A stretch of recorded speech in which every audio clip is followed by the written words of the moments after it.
we take a look at the first group. Yeah. Okay, everyone can see this? Boleh nampak ke?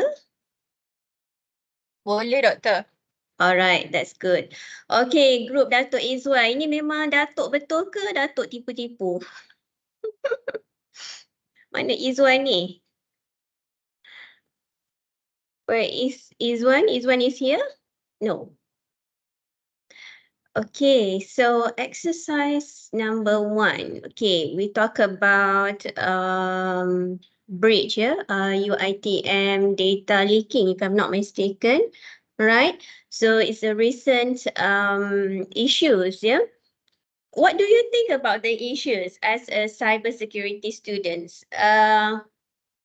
What do you think about the issue? Is it the fault of UITM for not having, tighten up their security? What do you think if, let's say, your information accidentally leaked? I think this is unintentional, but then somehow rather is alarming because your information can be manipulated by third party. So what do you think as a cybersecurity students? I think this is not the first time. I think the last time many years ago, it does happen. Any Doctor, comments? Yeah. From my point of view, it is unintentional, kecuaian orang lah. Mm. But from my personal experience dealing with Infotech, with their security personnel, they're really strict about the security of the data. Because one time I want to do a project on the network devices on UiTM. They really are strict with the protocol. Even when I have my PNC on my back, it is also almost unachievable. The goal. So I think it's not UiTM's fault. UiTM's already created the policy, already have the NDA signed for their personnel, but this is a case of kecuaian lah. Yeah. I think we couldn't blame UITM as a whole because sometimes you may have the most tightened security, yeah. But if let's say you put unethical person to manage it, sometimes it can be breached by the user, by the personnel itself, just like the 1 cent case last, I think many years ago. He worked as a clerk in the bank, isn't it? And suddenly he transferred 1 cent from everybody's account and nobody noticing it. Until they saw like he is living in the most luxurious lifestyle, and then people start thinking how on earth he get all those money. So yeah, I'm sure this is unintentional, but however, I think the mechanism on how to improve it should be rethink of. Okay, so based on your solutions, yeah, I don't see any mistakes here because I think whatever you mentioned here is correct. Yeah, talking about data security measures, of course, if you are in cybersecurity, of course, you have to have SOPs. You have to have strict measures dealing with data. Yeah. If you work in the banking sector, I think security should be much more higher. Training awareness program, yes, definitely. When we talk about mechanistic approach, it's more structural. Yeah, mechanistic is more structural, more objectify. You may bound it to a certain procedures, policies, yeah, regulations. Okay, so looking at this one, yeah. Response plan, okay, data contingency plan, all that, okay. Okay, organismic is more on the organizational approach, more on the soft part of the technology. Okay, it deals with humans, of course, and we talk about ethical awareness, training, and all that. Yes, correct. Yeah. Data privacy, yes, you must have a framework. And in fact, we have PhDs doing on cybersecurity framework, reevaluate some of the policies and so forth. So if let's say you're going for your PhD, you can actually go into this, because perhaps at the master's level, it is not advisable to address on the policy matters or strategy matter, because at master's level for coursework, you only about 15 credit hours. Sorry, not 15 credit hours, is about like 6 credit hours. So 6 credit hours, master by coursework. It is not advisable for you to do research on strategic policies and everything, because you don't have much time to dwell into it, because it requires a long-term study. So I think PhD level should be all right. So those who are thinking about doing PhD after this, okay. Exercise 2, all right. Information processing. So I think now is already week 4. So week 1, week 2, week 3, I have explained to you how you look a problem, okay, a situation in various ways. So this subject basically to introduce you on how you look at a problem from different perspective. So last week we look at from the perspective of mechanistic, behaviorist, organismic, information processing, because all these have influence on how the designer should be designing a solution, especially a system or product or services. Okay, so it's good that all your answers actually are correct. Okay, it's good that you are aware some of the user interfaces that dedicated for short term, long term, because whatever product or system that you are going to develop is actually for the users, and you should know that users have limited capabilities, and in fact they can't remember 10 different passwords. So how are you going to assist them in terms of, let's say they have forgotten their password, as simple as that? And in fact, we have like password management and so forth. You can download your apps and everything, and then you can just it remind you about your password. Imagine nowadays everything is online, and you have to remember, like, I think more than different passwords, to access all kinds of system. Okay. Yeah, basically all the answers are correct here. Yeah, definitely navigation and all this. Yeah.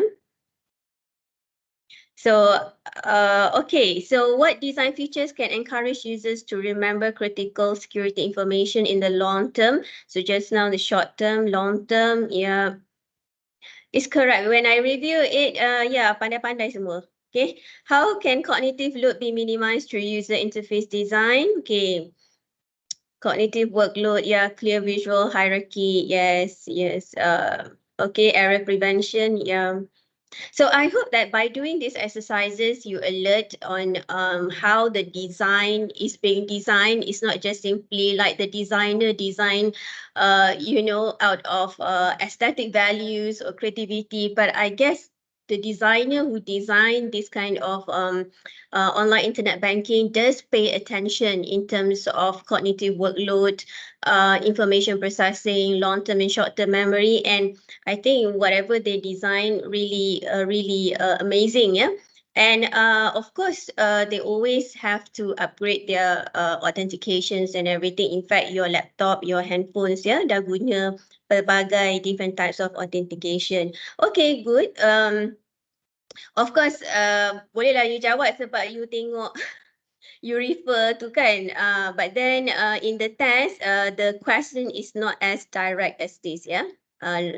Okay. Okay, for this group, okay, good group effort by the previous group, yeah. Okay. All right, data lake, okay. Same goes, mechanistic approach, access control, yeah. All answers are correct. The way you answer it correct. Cybersecurity awareness training, yes, definitely. Communication, incident response time, correct. Yeah. Role of processing, okay. Login, okay. Almost similar answers with the previous one. That's good. Okay. Yeah. This one is everything is correct. Okay, I think because you guys are cybersecurity students, so I think you know better than the other group. Okay. Um, yeah, everything is correct. Okay, well done. Okay, well done, everybody. So I hope that by week three, you can already understand, okay, how on which angle should you address a problem situation and the factors that will contribute on how you approach to a problem situation, because this subject will help you to position your proposal later, because you are going to take CSP 750, which is a proposal for your final year thesis, yeah. So in a way that this subject will help you to position your overall problem situation. You may have a topic, but how you're going to approach it. You're going to approach it in terms of you want to criticize in terms of lack of methodological approaches, or you want to look from the design perspective of cybersecurity, or you want to look into from the humanistic factors of cybersecurity. So this subject hopefully will help you to engage yourself in positioning the problem and in what angle. You can't just do research just by having a title, but in terms of the perspective on what you want to address it from, which perspective. Is it individual? Is it organizational? Is it community? Or is it the process? Or is it the procedure? Or you want to criticize in terms of lacking of a framework or policies? Not so much, yeah. Policies, I think kalau you suggest proposal on policies, agak vulnerable di situ ya, because it's only 6 credit hours. So yeah, even cybersecurity doesn't necessarily you address from the technological point of view. Yeah, sometimes you can address from the humanistic point of view, because it also involves human that actually operating all kinds of technology. So it's quite interesting. My PhD student is working on cybersecurity, but he's looking at human interaction factors in cybersecurity. So he's doing a case study in Nigeria, because in Nigeria, the banking sector still in terms of cybersecurity awareness is very low. Yeah. So yeah, he's looking from a humanistic point of view rather than on the technological side. Okay. All right. So well done. Okay.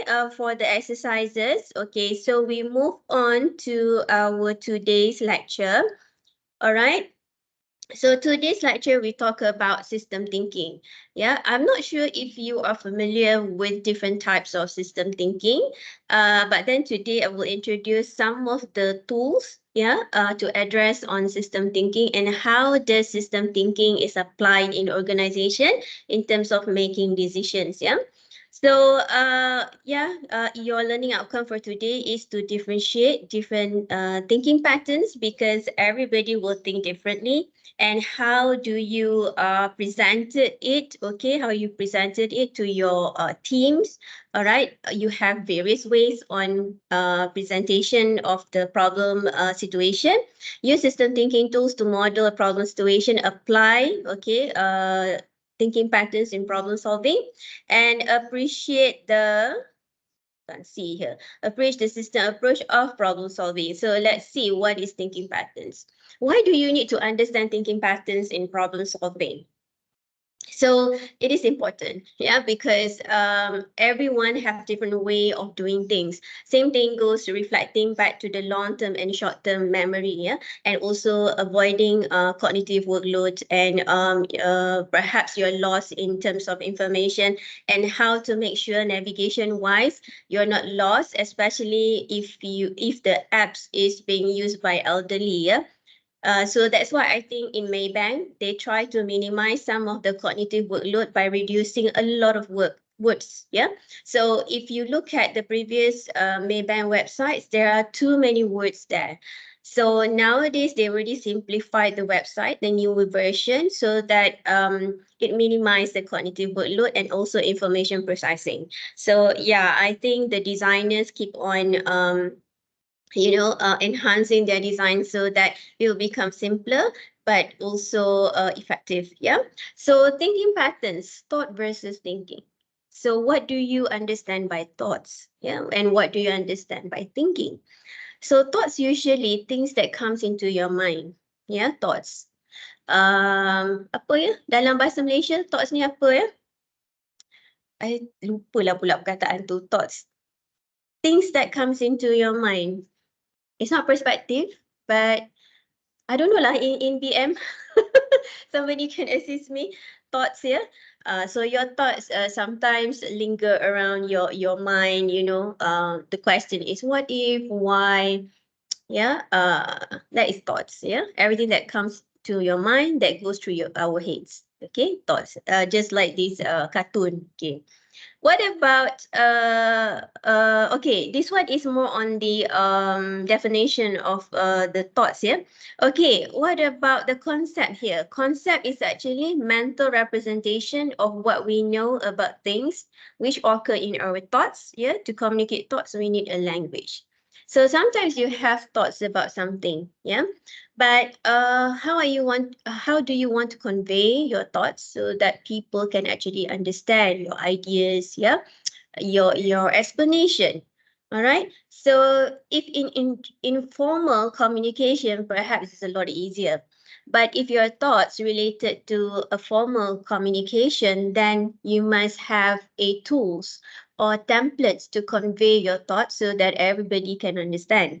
So a concept emerge from thoughts, yeah, emerge from ideas. So concept tu you faham lah kan, concept. Okay, how do you form a concept? So sometimes you draw, okay, sometimes you explain through design or something, yeah, okay. And a part of problem solving process requires conceptualization. So from the concept, the process kata kerja dia adalah conceptualization. So another words of conceptualization is like formulation, understanding, comprehension, creating by mental act.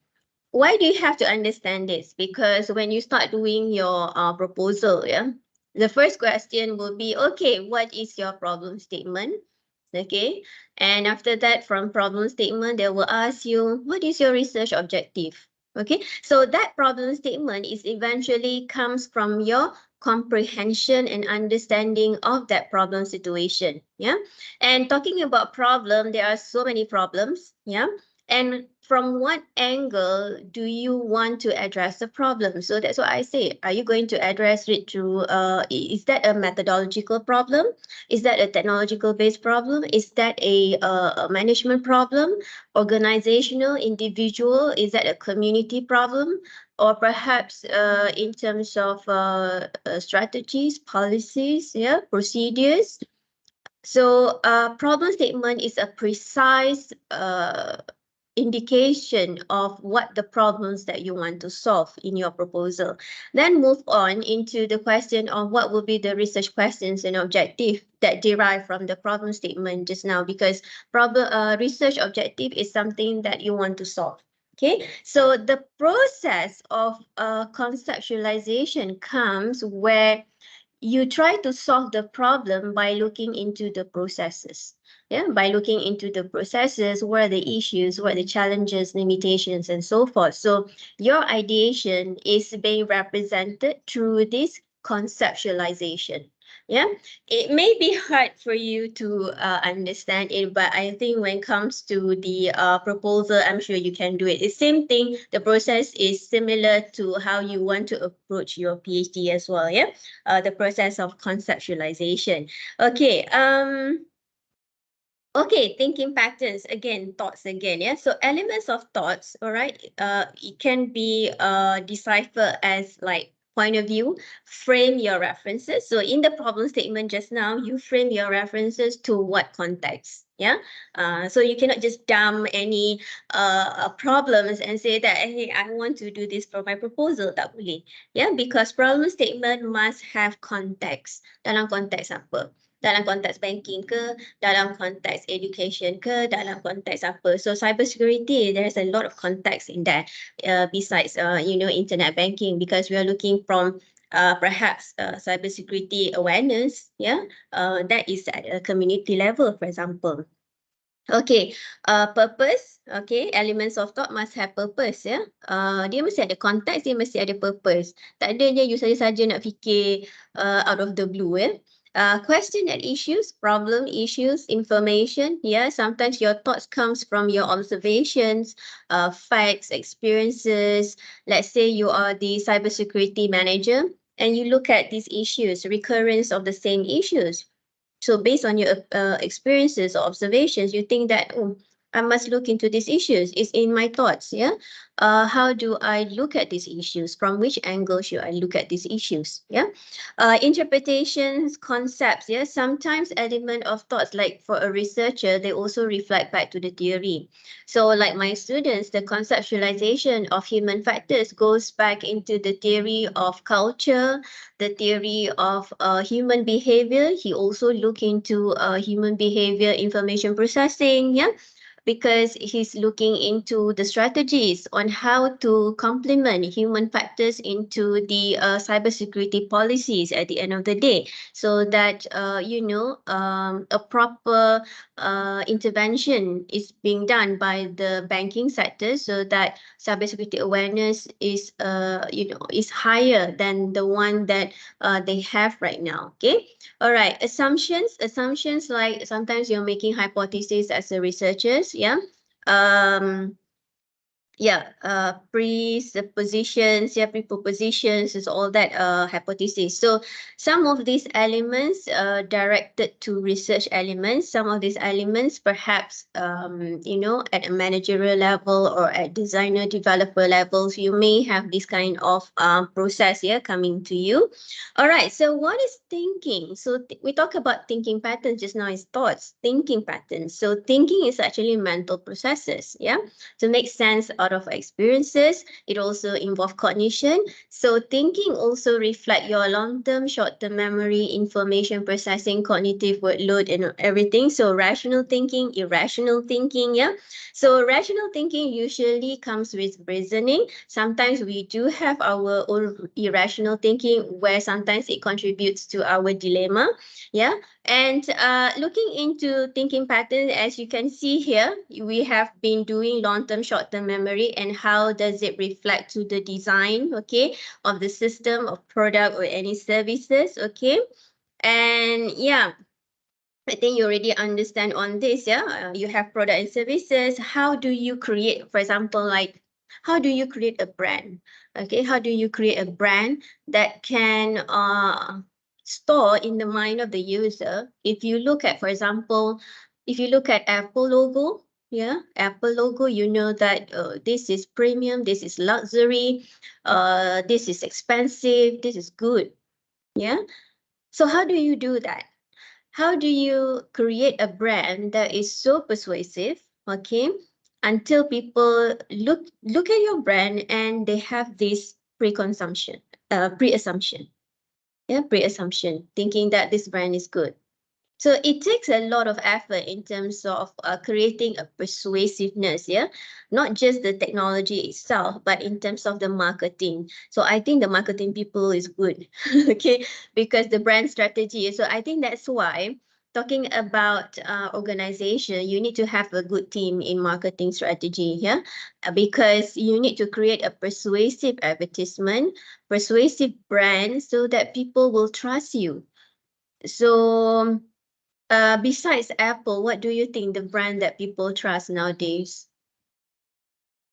Brand apa ya? Tesla. Tesla. Okay, but Tesla is just for a selected customer segmentation, isn't it? It's rising. Yeah, it's rising. People want to own Tesla. In fact, Tesla price in Malaysia is quite good, yeah, because they don't convert the price in Singapore. The price in Singapore is much more higher, but they don't really convert. Let's say dekat sana jual like 200 Sing dollars, dekat sini they convert the money tak. Dia akan jual according to the price in Malaysia. So that's a good thing. And then I think government in terms of incentive, yeah, government give a lot of incentive, yeah, free dia bagi apa, free charging kan, free charging kalau you ada beli something ke apa ke, yeah. So actually government wanted to support Tesla users because in terms of environmental and everything, yeah. But of course, it will take a long time for the government to set up the infrastructure. Currently they need about like berapa ya charging station. Currently we only have 3,000 plus, but actually they need about 25,000 charging station, yeah. So thinking of like, and then currently you have to download more than 32 apps that can help you to manage your journey, because you need to calculate, yeah, from let's say from here to Kelantan, uh, berapa jam you kena charge, and then the nearest station. So I think in East Coast, sorry, in West Coast rasanya tak banyak charging station, ya.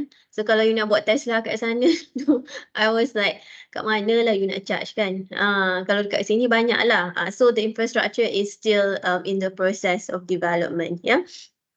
Okay, so yeah, persuasive marketing, yeah, is something hanya orang-orang kreatif saja, that can actually develop a persuasive marketing, a persuasive brand. Contohnya macam I think the women or your wife probably know Duck, kan? Proud Duck by Bibi Yusof.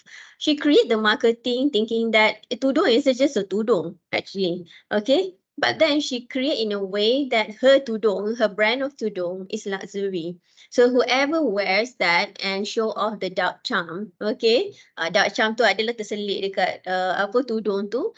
It's like, wow, it's luxury because one tudung costs about 300, 500, okay, and people still buy it. I think last time people queue, dia keluarkan, collection yang baru, people sanggup queue nak dapatkan, the first people nak dapatkan tudung. Because the way she create and do the marketing sangat-sangat persuasive.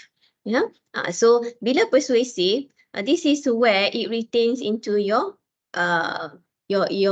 thinking process. Yeah, your thinking process, your high level perceptions.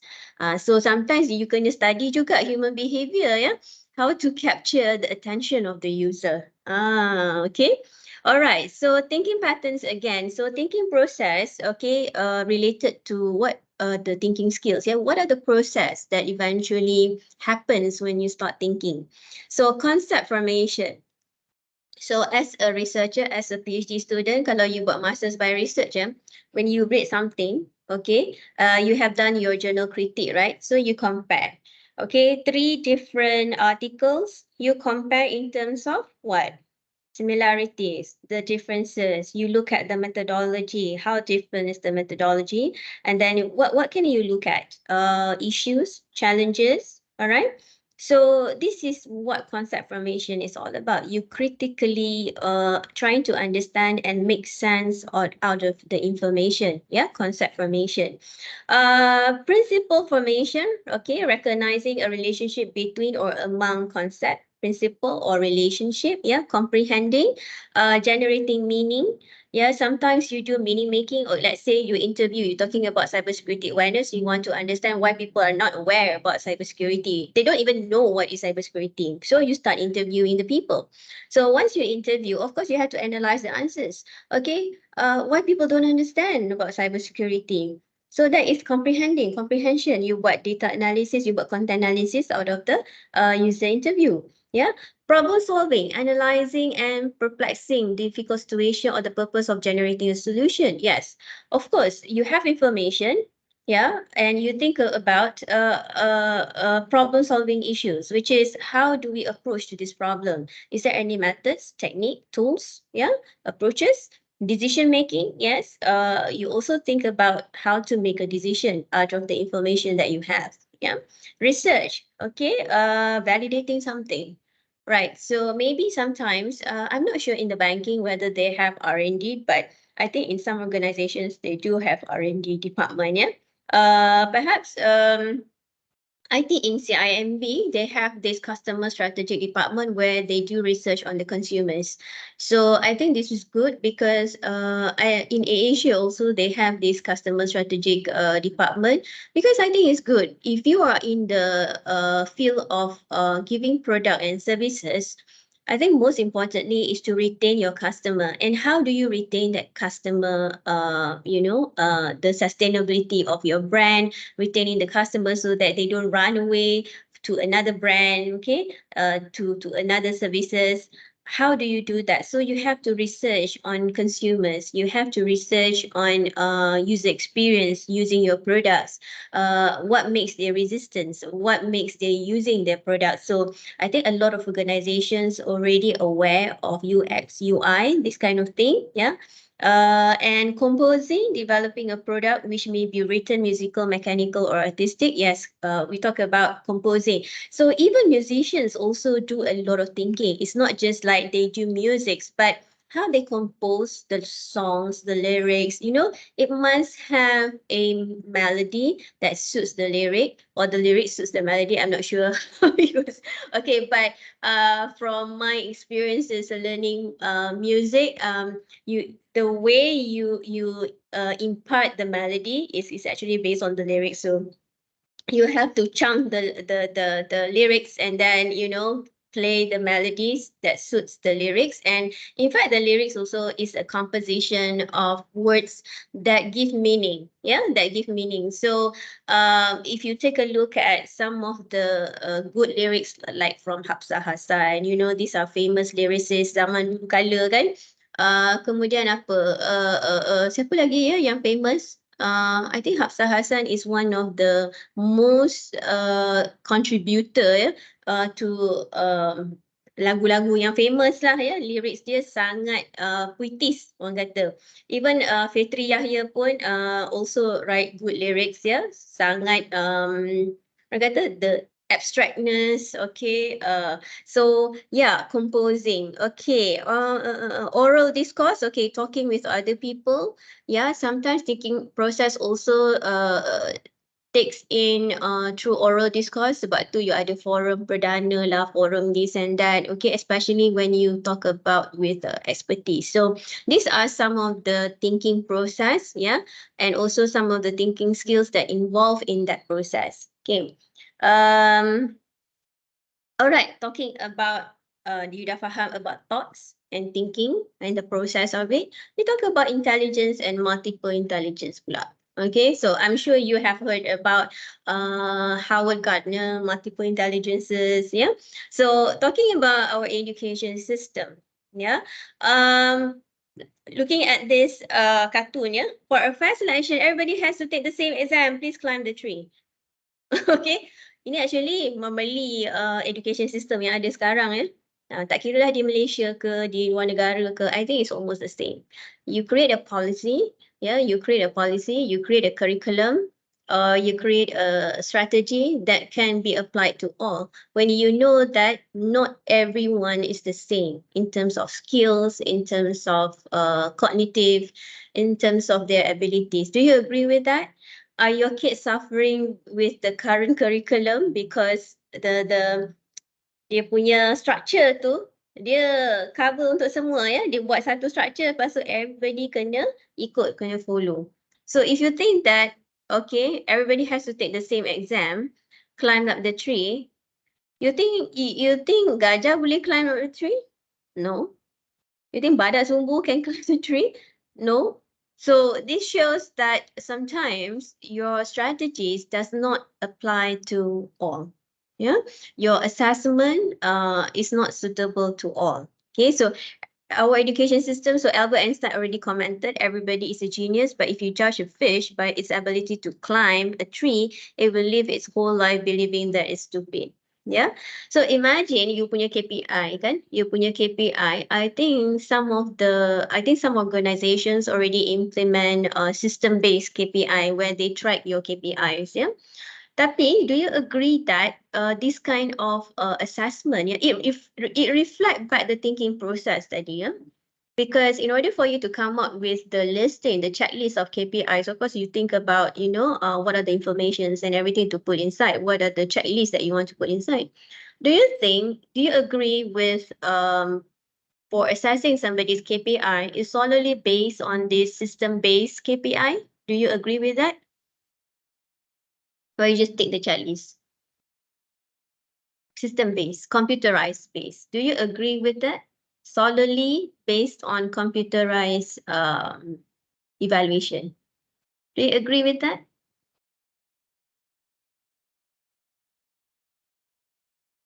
Everyone? Any comments? I don't have enough experience of working, so I'm going to say no. Okay. What about those who are working? Those who are working, what do you think? Do you agree that your KPI is going to be observed solely by computer-based system? Or you think that there should be a human intervention in order to assess you? Or a combination? What do you think? Orang yang kerja ni senyap aja. Hello, hello. Yang kerja ni. Anyone?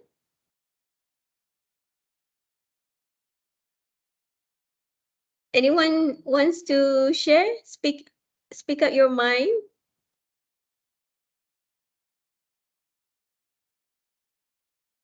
I think, doctor, we have to look at the results lah. Result of the work that we did. Okay. Mhm. You have to look at the mana ni pula? Okay, you have to look at the result of the work. Okay.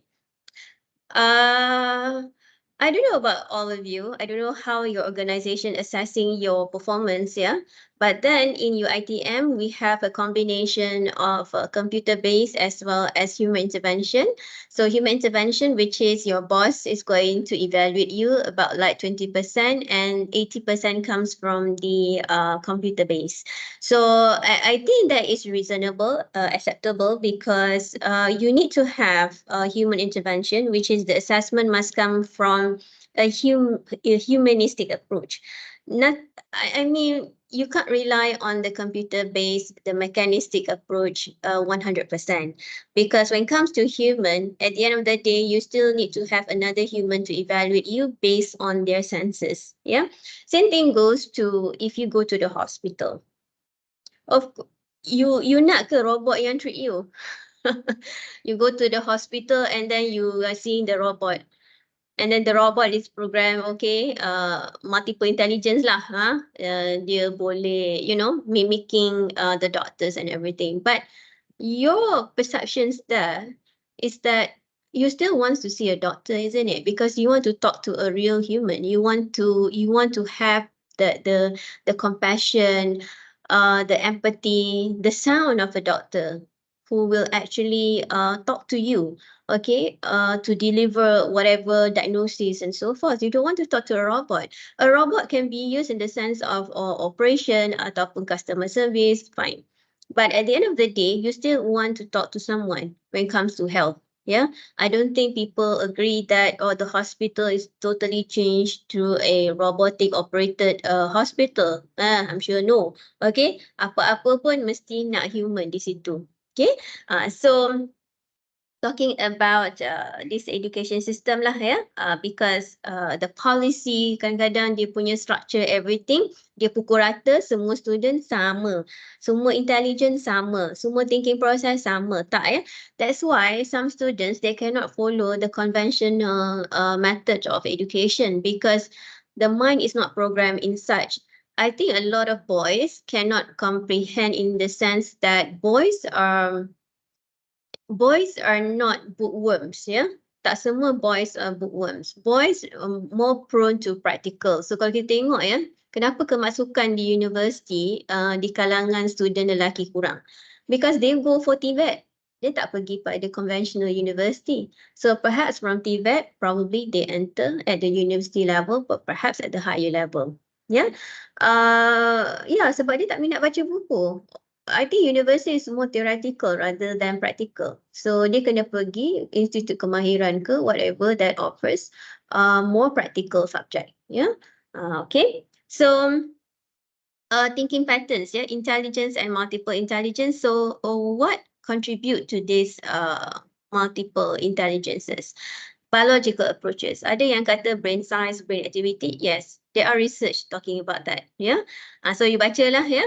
Kalau bigger brain size pandai ke, kalau small brain size tak pandai ke. Ya. So biological approaches, cognitive approaches, contextual, system approaches. Ya. Lagi apa? So kalau you tengok ya, thinking patterns ni, oh, I tersilap lah. Okay, betul. Alright, so there are many approaches that address on these thinking patterns, yeah, contextual. So context and environment also play important role, yeah, in terms of how it shapes your thinking pattern. So let's say if you put your anak, yeah, in sekolah biasa compared to international school, there is a difference because difference in curriculum, difference in teaching approach, different environment where international school is more interracial, whereas in the conventional school, it may have majority of one race. Yeah. So how they've been brought up, okay, how the interaction and how the mind is built up is different. I'm telling you, it's different. Yeah. Because from my own experience, because I'm a private student, so I don't have I don't have I don't have experience studying in a conventional, I mean government-based public universities.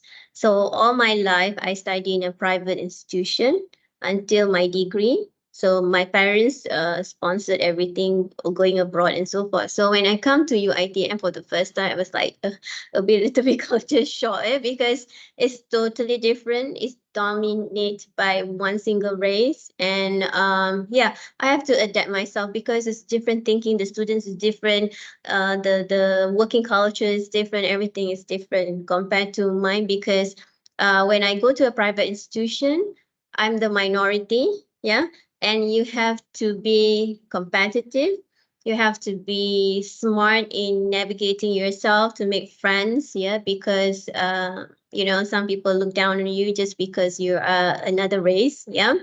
And yeah, you have to show that you are worth to be friend with. That's the thing. If you ada di siapa, you become a minority. Yeah. So just to share my experience. So contextual environment does play important role in shaping your thinking patterns and also your intelligences. Yeah.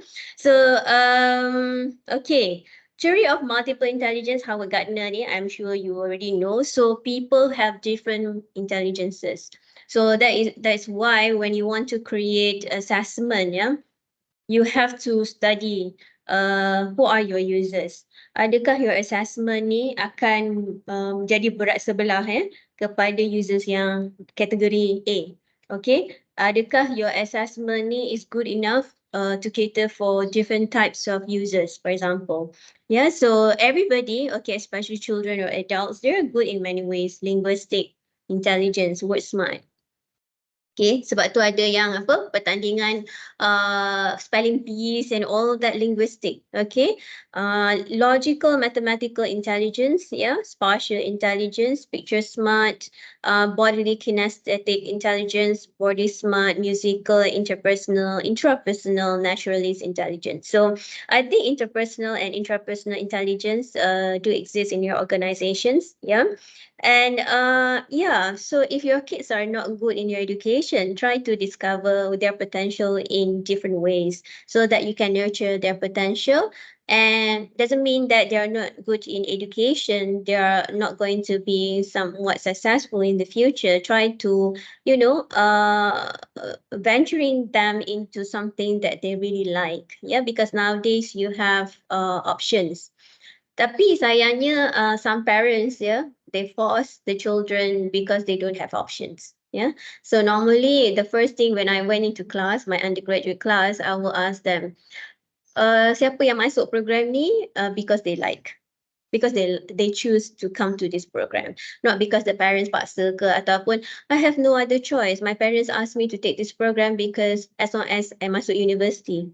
Okay, so majority kata, no, this is not our first choice. This is our second, third choice, fourth choice.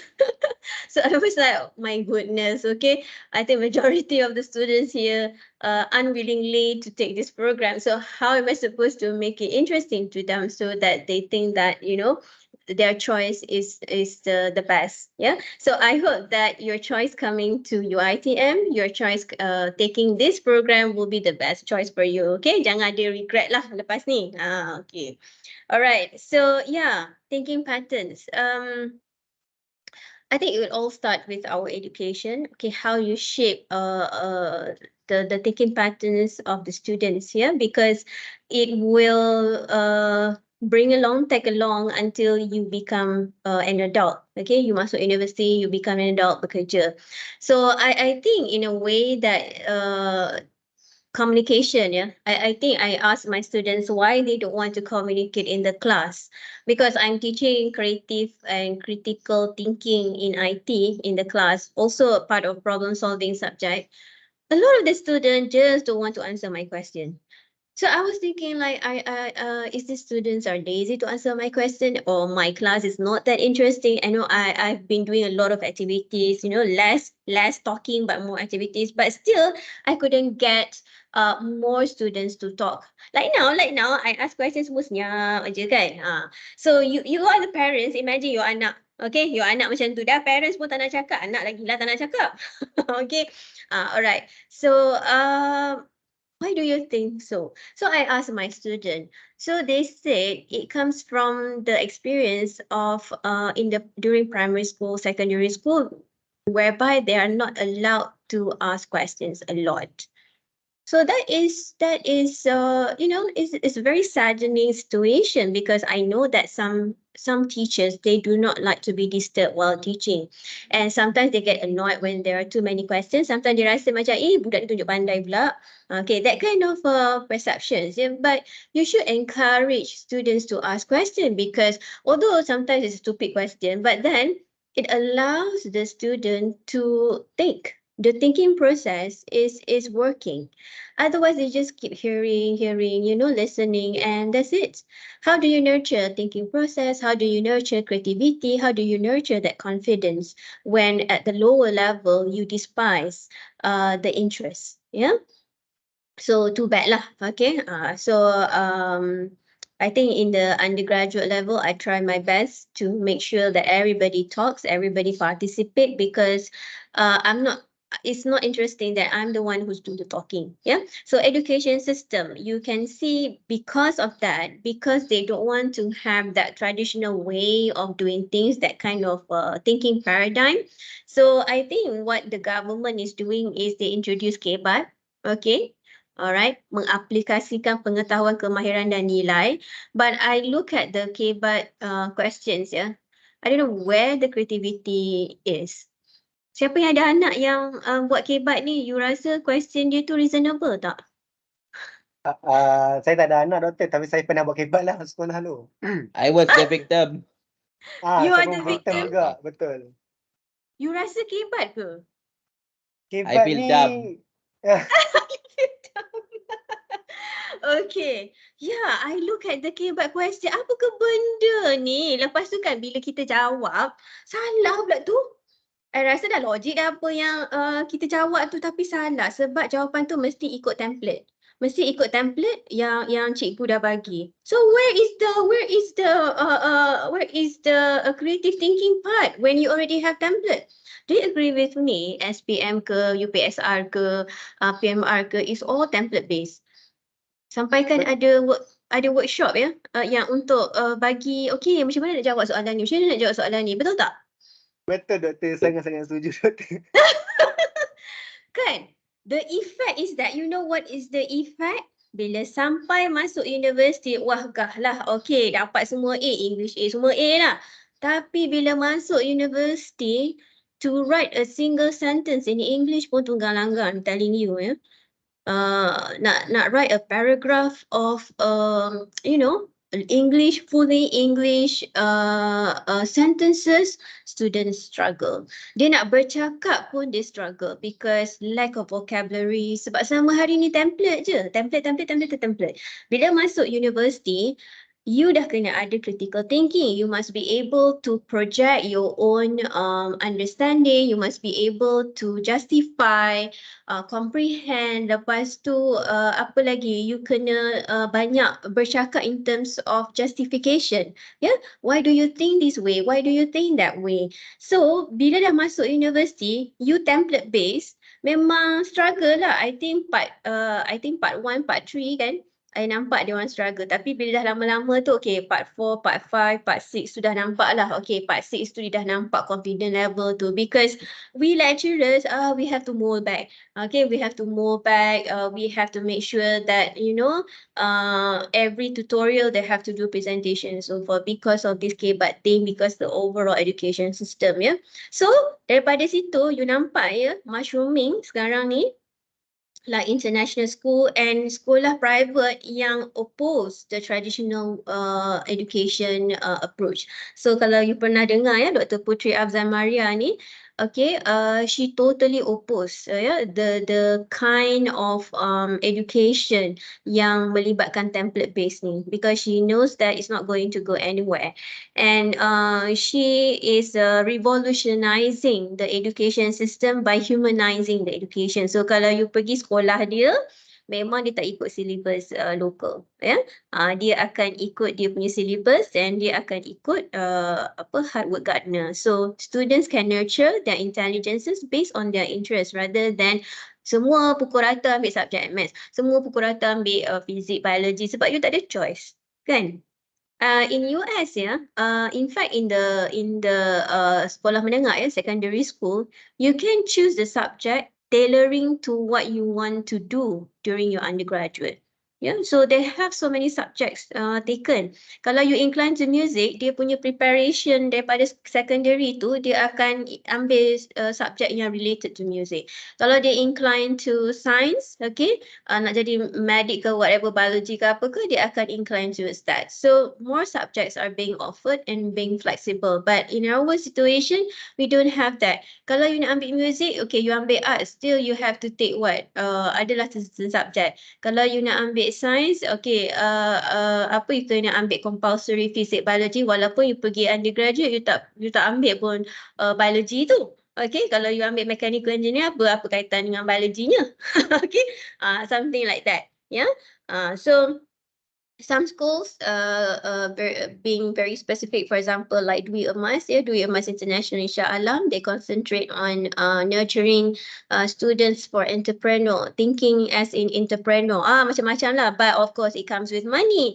So sekolah-sekolah ni berbayar, dan of course lah those who can afford it, people M40 until T20 lah, ya, dia punya fees tu, hui. Kalau Dwi Emas ni per month 3,500, so kalau Sri Arya per month like 2,000. Okay, so sesuai lah dengan facilities yang diberikan. Okay, so that is thinking patterns. So thinking patterns, types of thinking also being influenced by different types of thinking. So scientific thinking. So scientific thinking usually as a researcher. Computational thinking. Yes, computational thinking, whereby if you're a computer scientist, you use algorithm, all right, to address the problem situation. Design thinking, if you're a designer, system designer, product designer, yeah. System thinking or pattern thinking, usually we talk about analytical thinking, analysis, people who do data analytics, how they're going to analyze it. So you guna Power BI semua tu semua dah template based ya. Tapi the people behind that who is creating that visualization use systemic thinking, pattern thinking ya. System thinking, yes.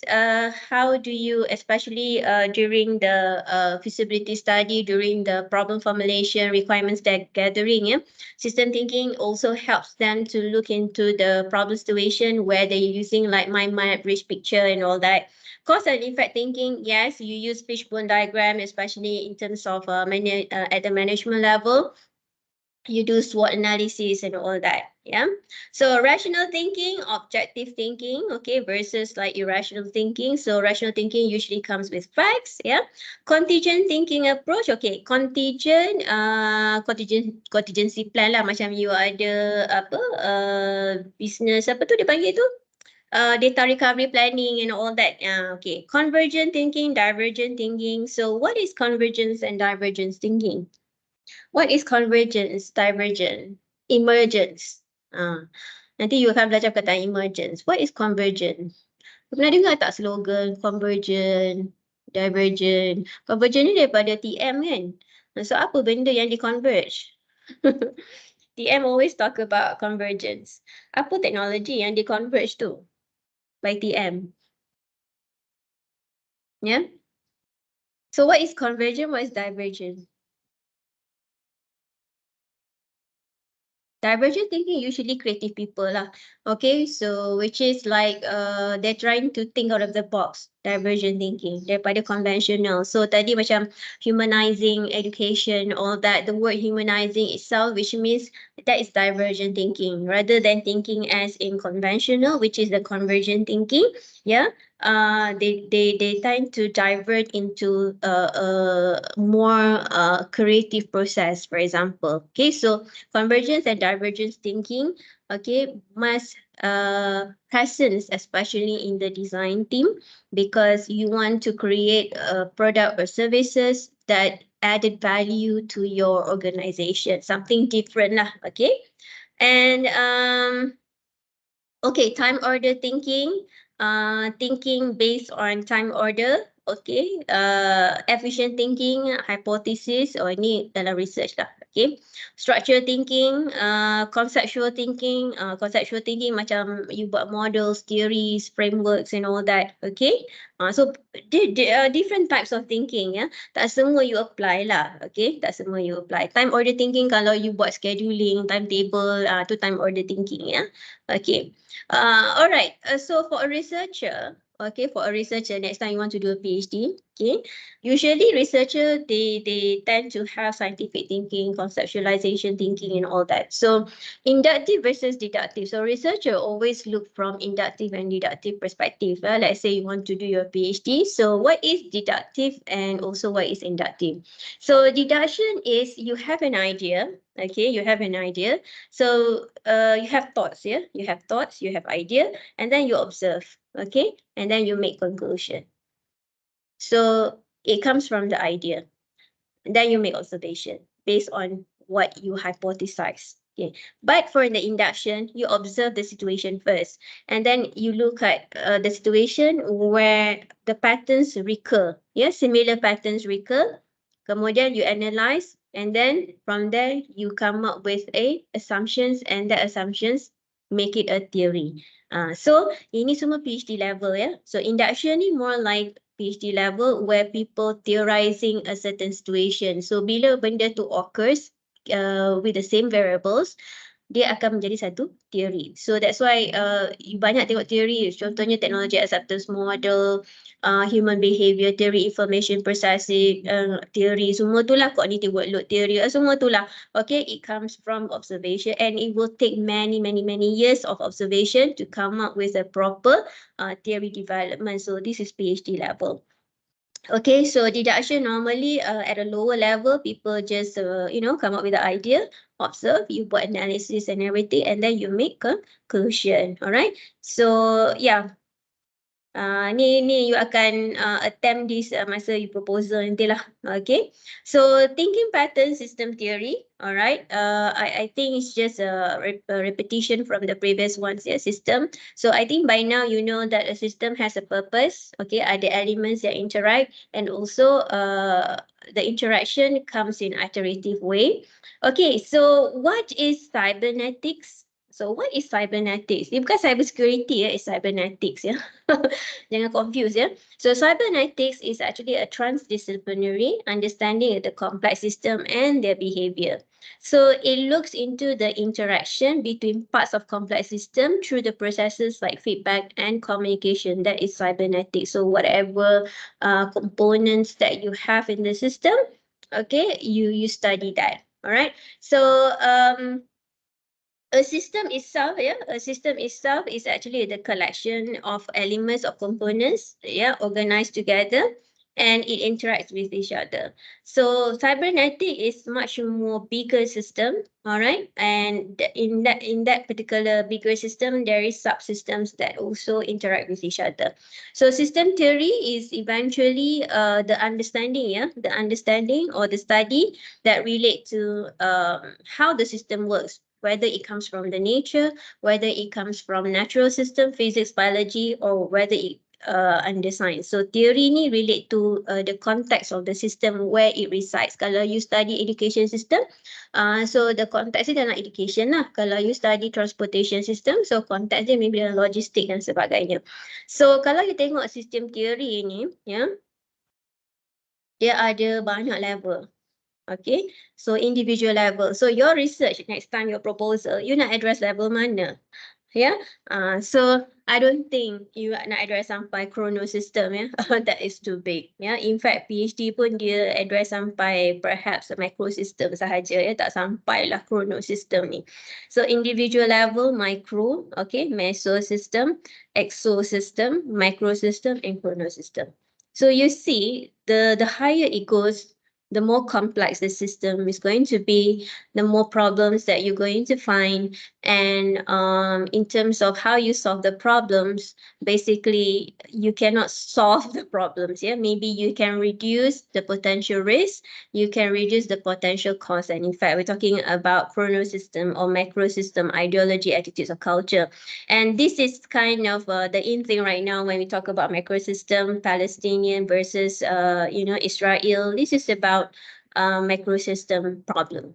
Not just about the ethnic cleansing. It's way back into the geographical conflicts, religion conflicts,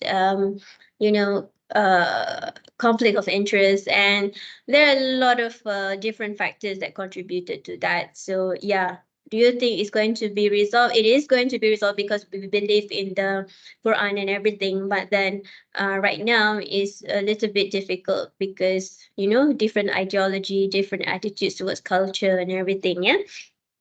So I think for master's level, perhaps under this one je lah, 3 ni exosystem boleh juga, depends on what topic that you want to look into. Tapi nak inform you, sistem ni besar sebenarnya.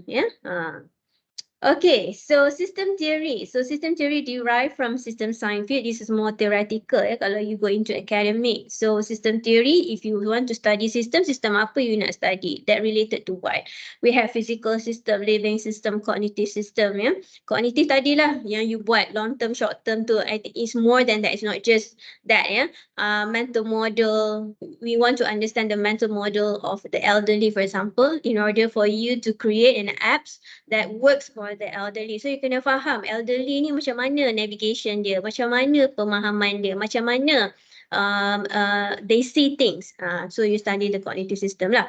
Social system, yes, okay, technological system and all that, okay. So the process too, which means the system design that cater to the problem solving, maybe the process look into decision making, problem solving processes, design processes, and at the end of the day, it contribute to the values and aesthetics of whatever technology that you want to produce, okay.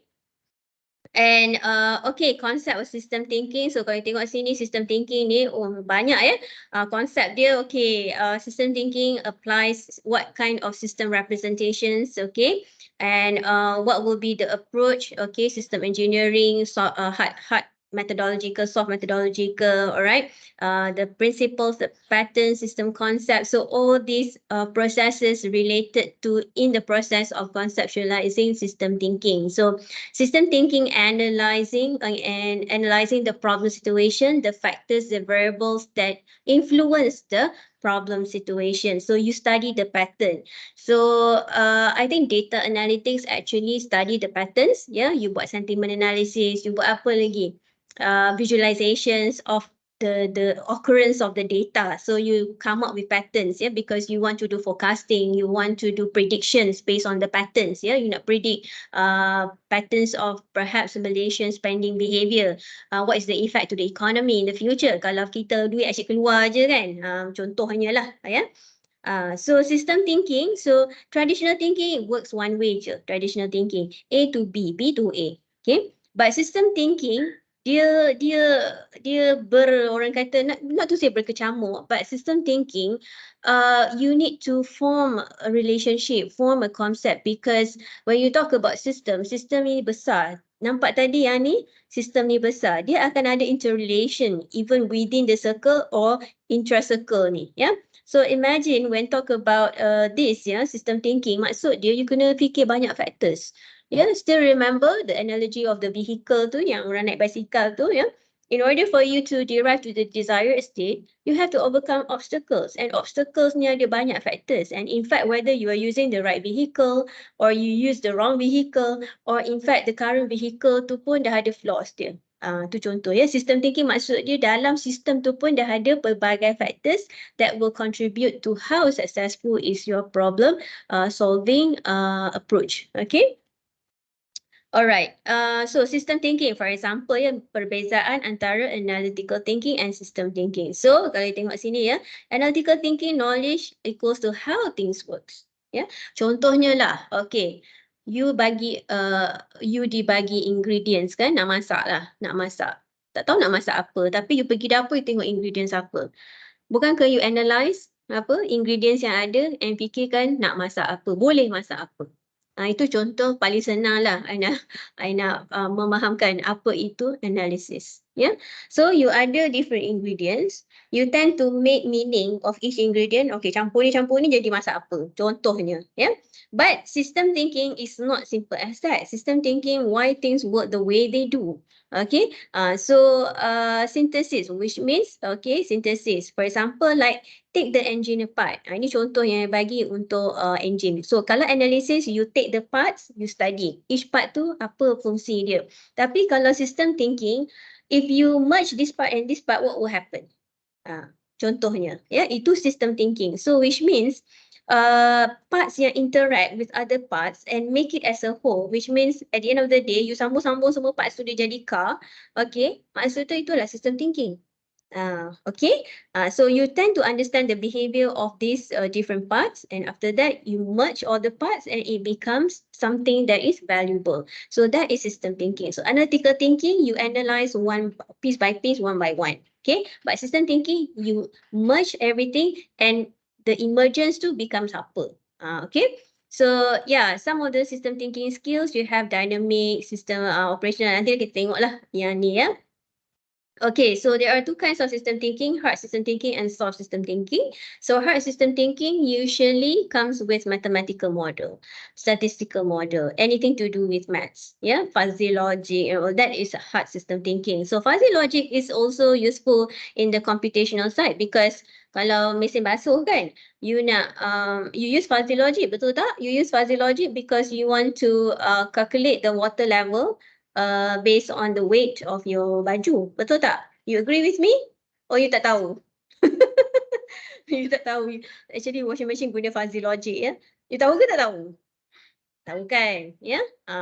So soft system thinking applies soft system methodology, which is later you going to learn what is soft system thinking. Yeah, so soft system methodology actually look into the overall situation of that problem situation, and you tend to analyze how the product that you want to propose to interact with that situation. Yeah, so soft system mainly regarding to user lah. Yeah, so dimension of system thinking. Okay, dia ada banyak dimension of system thinking. So dynamical, model, feedback, pragmatical. So this one is actually to assist you in looking at the problem situation. So problem situation tak semuanya straightforward. Ada yang dynamic. For example, like stock versus flow. Ya, maksud dia the situation tu terlalu dynamic. Contohnya bursa saham, ya. Dynamic, dia tak ada static kan. Dia hari-hari berubah. So macam mana you nak create a system that is actually, you know, cater for this dynamic situation. Model dimension, yeah, Ini biasalah kalau researcher, they come up with a theoretical model, theory, conceptual, qualitative versus quantitative model, feedback dimension, cause and effect, indirect feedback, feedback loops and everything, rebalancing, pragmatical dimension, in terms of, for example, like counterintuitive behavior, okay, timing of actions. What is counterintuitive behavior? Macam mana? Pragmatical dimension. Contohnya like My Sejahtera. The apps is eventually to help the user to remind them, okay, kalau dia ada simptom-simptom yang macam ni, they have to go to the hospital, for example. Okay, so okay, just to show you this analogy again. Boss, it's time for you to acquire new technologies. I have only received your email that was sent 2 days ago. If I were to reply to this email, I bet it's going to reach in 3 days' time. So what do you understand by this? How does system thinking and problem solving address this situation? You have the best technology, you have the technology, but sometimes if you respond to the email late, then what's the point having technology? Contohnya macam ni, loading time. Kadang-kadang teknologi pun bermasalah juga. Okay, all right. So how does it reflect to system thinking? Okay. So uses of tools. So you akan belajar tools ni, all right, later in other chapters. And this one is actually for your assignments, okay. And this one we take a look at this. Usually I will ask questions based on this in the test, Yang ni lah popular, soalan yang sangat popular. Okay, so example of system thinking tools. So which means, right, you want to model the problem situation using this system thinking tool so that you understand the problem situation and you can provide a better solution on that. Tak kira lah technological ataupun non-technological solution. Okay, so one of it is causal loop diagram. Okay, so after this, I hope that you can apply it in your organizations, causal loop diagram. So causal loop diagram looks into the balancing, and also reinforcing process, B and R. So in a problem situation, sometimes you have to balance in order to make sure that the cause and effect is minimal. So contohnya apa? You balance and reinforce. Contohnya ada apa kat sini lah. Contohnya, okay. Contohnya Amazon, okay. Dia bagi kat sini, contohnya if you want to, contohnya if you lower the cost structure, okay, if you lower the cost structure, you lower the price, in terms of customer experience, what will happen?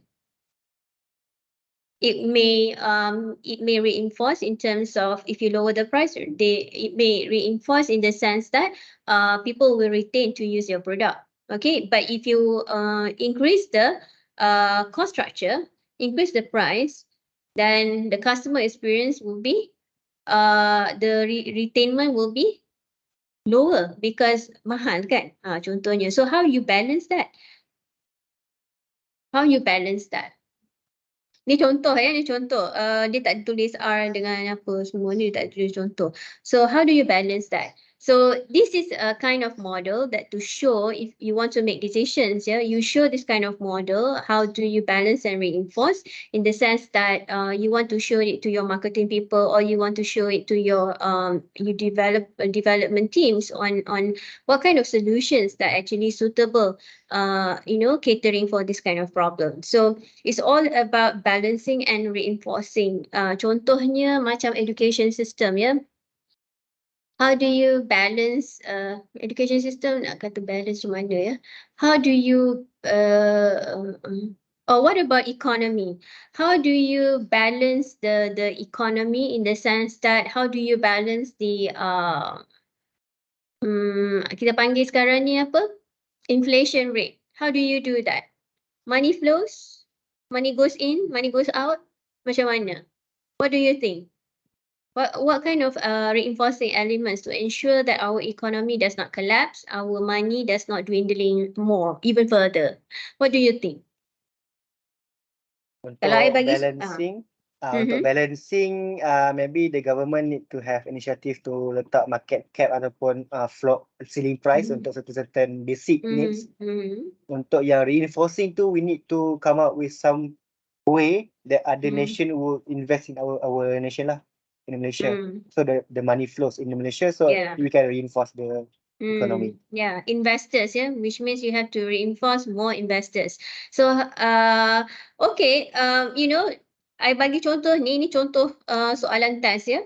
I give you a problem situation and you have to represent it in a causal loop diagram on how you try to balance and reinforce in order to overcome the problem situation. Jawapan yang betul tapi depends on how you draw lah. Okay, contohnya.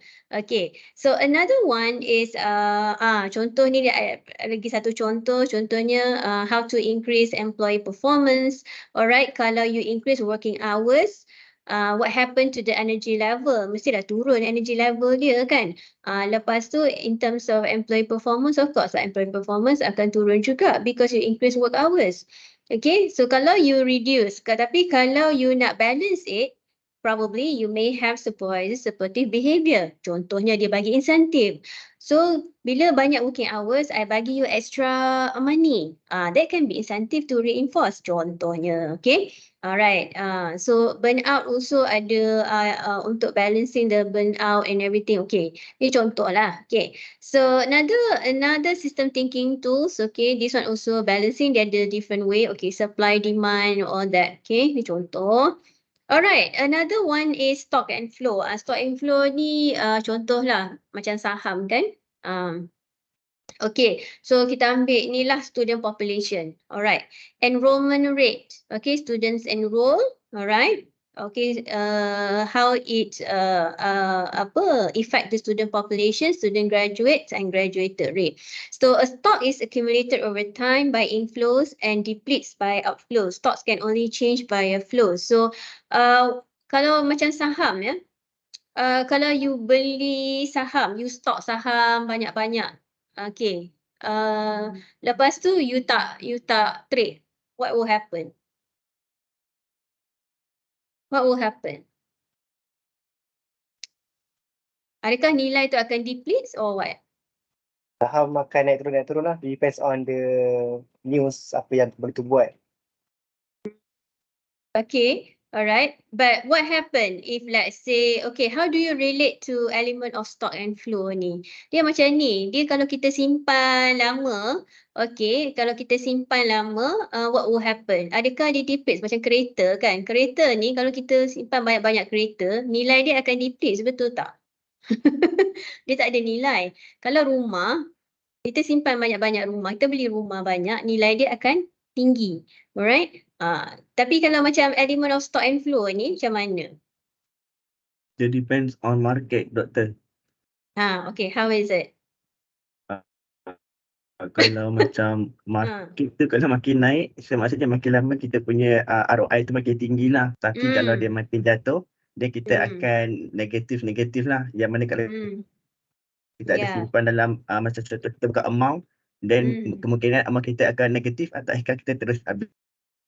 Yes, correct. Yes, yeah. Stock and flow. Yeah. So sometimes in a situation, you have to think about stock and flow type of thinking tools, yeah. Because kalau you simpan lama-lama, what will happen? So you can make sure lah benda tu flow, otherwise how dia nak fluctuate benda tu, you tak dapat benefits from that. Contohnya, okay. So yeah. So talking about enrollment rate, yeah. Kalau banyak sangat student enroll, okay, and then in terms of it depends ya, bila enrollment banyak, students enroll, and then what happen to student population? Student population akan banyak. So graduation rate, adakah dia akan meningkat? Depends, ya. So kadang-kadang kalau semua bagus, dia tinggilah graduation rate, ya. Tapi kalau ada yang failure, it also impact to the percentage of the overall. Okay. So macam mana you nak control stock and flow tu? Okay. Ini dynamic thinking lah. Alright. So system archetypes. Ni popular question ya, system archetypes ni. So what is system archetypes? Capture the common stories. Alright. Diagnosing problems and identifying high leverage interventions that create changes. So contohnya drifting goals ya. Dekat sini drifting goals. Okay, kita pergi satu-satu. Drifting goals. Drifting goals ni maksud dia, you have a goal, but along the way in the process, you tak mencapai goal tu. Okay, you tak mencapai. So the goal is drifting apart. But how do you do the corrective action so that that drifting process tu tidaklah terlalu impact to your decision making or to your organization? So if you look here, alright, contoh yang simple, okay, what I want. Let's say you want a Tesla, okay, you want a Tesla car. Tapi you ada gap situ. Maksud dia, you don't have money. Okay? You pressure to settle for less. Sebab you nak simpan duit tu sebab nak beli Tesla, you makan Maggi je tiap-tiap hari. Okay?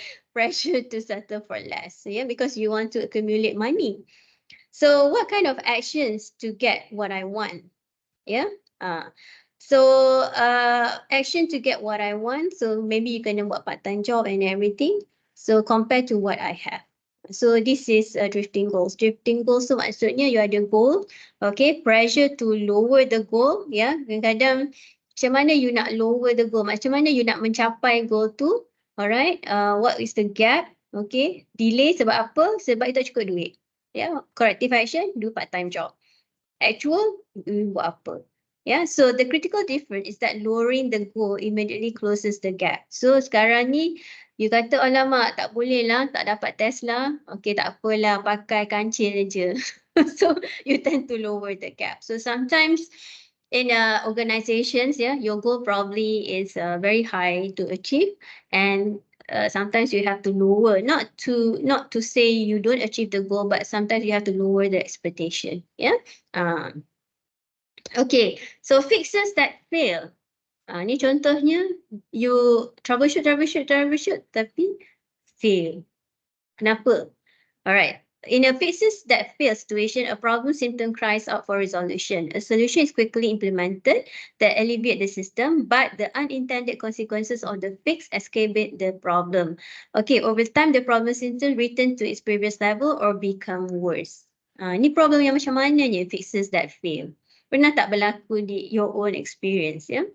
You have a problem, you fix it, tapi bila you fix it, dia lagi teruk ataupun dia dia kembali kepada dia sama ada dia punya efek tu lagi teruk ataupun you cannot fix it. Contoh due to unexpected situation. Apa contoh fixes that fail? Ada tak? Contohlah kalau orang sakit kan, contohnya kita nak pergi hospital. Okay, so dia ambil apa? Dia ambil lah ubat herba, buat apa yang dekat internet tu. So they're trying to fix it, yeah. But then the effect of the ubat yang dia ambil tu, it becomes worse. You know, problem symptom. The symptom become worse, yeah. So what will happen? So let's say dia try to fix tapi dia delay pergi hospital, dia makan ubat yang tak apa-apa tu, lepas tu the problem becomes worse. So fixes that fail. Yeah. So how do you balance that? How do you balance that? Of course lah, you kena pergi hospital balik lah. Okay, you kena pergi hospital balik lah. But that is just a simple situation. But I think organization is a bigger more situation that fixes that fail, because sometimes you try to fix things, but either it become worse or the problem still recurs. Yeah. Alright, shifting the burden. Ini common. Ini common, especially you work in a team. Okay, kalau lah project tu fail, you salahkan orang tu, tak, you shift the burden tu kepada orang lain. Ataupun you diberi task, okay, sepatutnya you yang buat, tapi you beri kepada orang lain. So, shifting the burden. Yeah, I think shifting the burden ni berlaku di mana-mana sahaja. People don't want to be burdened with extra work. People don't want to be blamed with something yang orang kata sepatutnya dia kena accountable with the blame, but dia pergi shift the burden tu kat orang lain. Yeah. In shifting the burden, a problem is solved by applying a symptomatic solution which diverts attention away from more fundamental solutions. So shifting the burden sometimes, okay, you ada problem, tapi you contohnya credit card lah. Credit card. Credit card kan shifting the burden. You hutang dekat credit card Maybank. Lepas tu dia call. Okay, boleh tak you ada certain amount ni, you boleh transfer ke? Dia transfer ke mana? Debt tu transfer ke mana? You boleh bayar sikit-sikit, lepas tu dia transfer ke mana? I pun dah lupa lah. Dia kata dia transfer ke mana debt tu?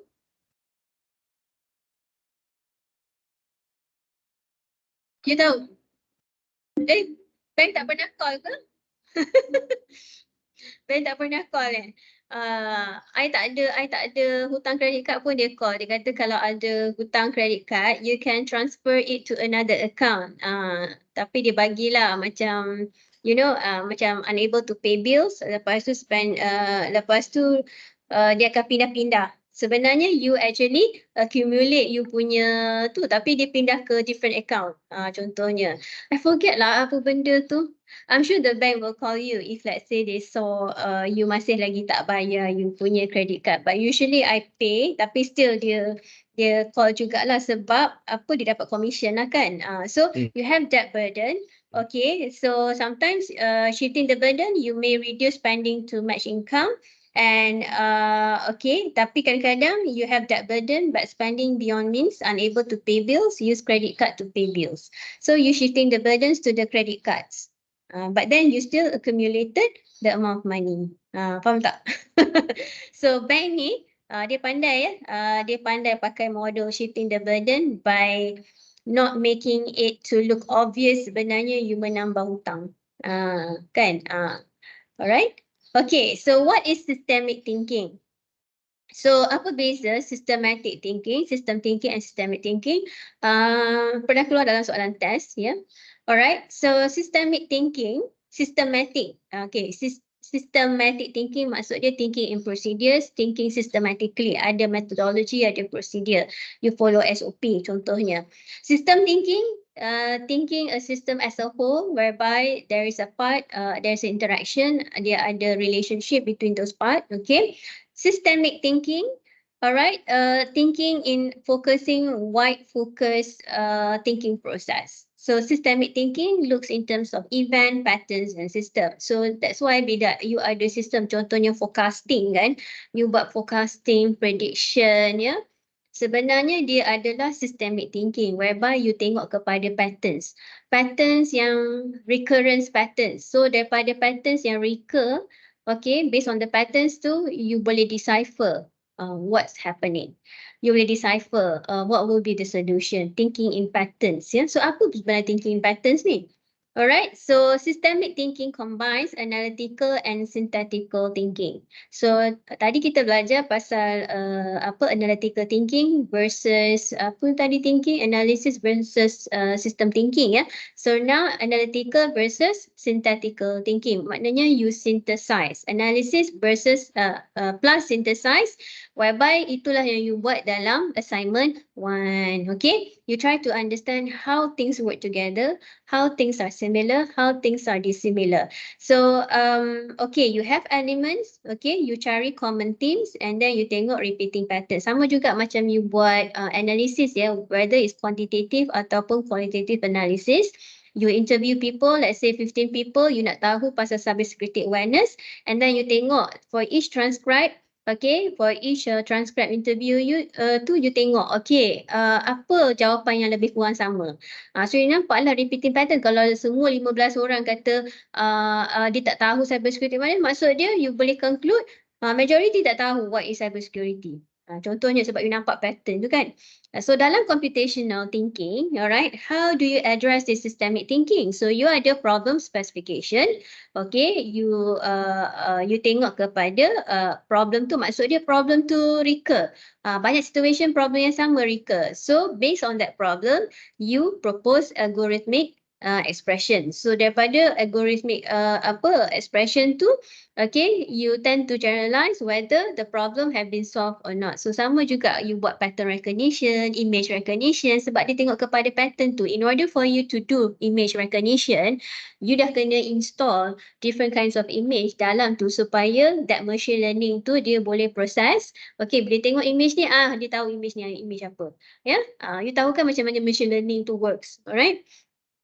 Okay, so tools for system thinking. So iceberg. Ni pun ada lagi satu thinking tools ya, iceberg. So seeing what's below the surface. Sometimes kita tengok di atas saja, kita tak tengok di bawah. Okay, so what you see is actually the event that happens, tapi what is generally unseen, kesusah payahannya tu di bawah. Okay, kita nampak satu event tu best lah. Okay, berlaku macam contohnya Hari Kemerdekaan Parade. Kita nampak gah dekat TV. Tapi behind the scene tu susah payah orang yang organizer tu siang pagi petang siang malam nak fikir pasal props, nak fikir pasal pergerakan dan semua dan sebagainya. We don't see it. Okay, so the thing is that what is generally unseen is actually patterns of behavior, which is what's been happening, what are the trends, what changes have occurred, and structure of the system, patterns, policies, structures, and everything, mental models, until to the lower level, mental models and everything. So if you look at the internet banking website saja, kita nampak, okay, cantik, the flow dia cantik semua, tapi the back end tu, how the designers think of, dia kena study human behavior, dia kena study long-term, short-term memory, information processing, dia kena study, what kind of mistakes that people do, and in terms of the activities, and also what kind of services that they want to put in. So system thinking dia terlalu kompleks, kalau you nak buat diagram in terms of how internet banking works, even the structure of the system and everything, because sekarang ni everything it can be done by using banking, sometimes dia boleh link kepada ASB, dia boleh link kepada you punya loan, apa lagi, you punya tabung haji, banyak benda. So dia punya structure of the system tu dah jadi kompleks, So thinking about event, okay, what's visible, all right, what's happening, and what's hidden, again, what's been happening over time, what's influencing the repeating behavior, what beliefs stimulate the behavior. So if you look at the Palestinian-Israeli conflicts, we only see the surface. What behind that, as I said, is a matter of religion conflict, geographical conflict, political conflict, and then ada influence daripada luar dan sebagainya. So these three different things. So konflik tu sebenarnya berlaku dari dulu lagi, di zaman-zaman Nabi lagi. So benda tu dibawa ke depan, so that's why nowadays what we see is just the occurrence of the event, but di belakang-belakangnya this thing that is being denied by the Western media, yang belakang ni what's hidden is being denied. They always, kalau you tengok interview with Piers Morgan, he always interview the pro-Palestinian starting with 7 October. 7 October, Hamas, this and that. I pun sakit jiwa I tengok Piers Morgan tu. I think his life start during the 7 October.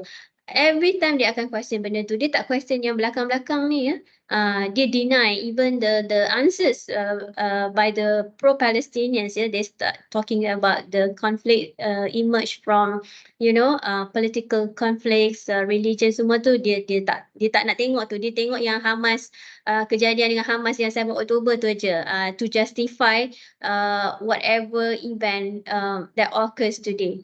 So sakit jiwa tengok. Okay, so So sometimes, using these tools, we need to understand the mental models, the structure, the pattern, semua tu, then baru kita tengok the emergence, the outcome. So I think internet banking is the best example that you can see, and then you have done the exercises. So I think you have understood, okay, the mental models of the user, how the designer actually captured and understand the mental model of the user, and how they design it into the website. Okay.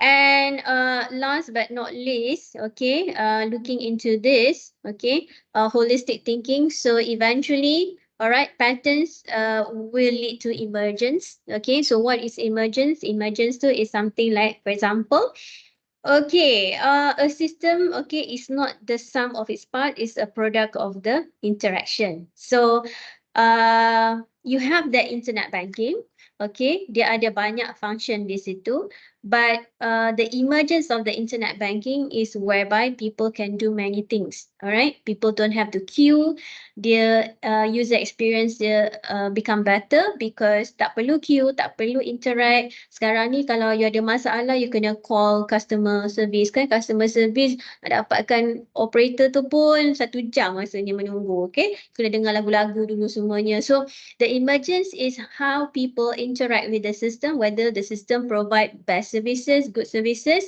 ataupun bad services. So so contohnya lah macam ni ya. Contohnya, okay, emergent is the natural side effect of assembling parts into a system.